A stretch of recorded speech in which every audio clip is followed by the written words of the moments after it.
Hey there, math enthusiasts. Today, we're diving into the world of circles and breaking down three key parts: the radius, diameter, and circumference.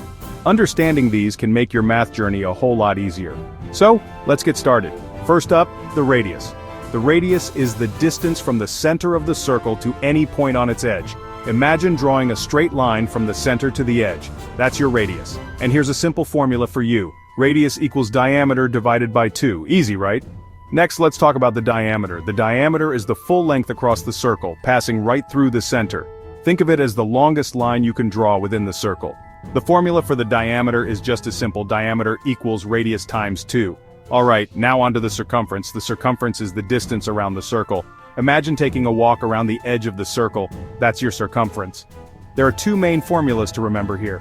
Circumference equals pi times diameter, or circumference equals 2 times pi times radius. Let's bring it all together with an example. If the radius of a circle is 5 centimeters, you can find the diameter by multiplying the radius by 2. So, diameter equals 2 times 5, which is 10 centimeters. For the circumference, you can use either formula. Let's go with 2 times pi times radius. That's 2 times pi times 5, which is approximately 31.42 centimeters. To recap, radius equals diameter divided by 2, diameter equals radius times 2, circumference equals pi times diameter, or 2πr.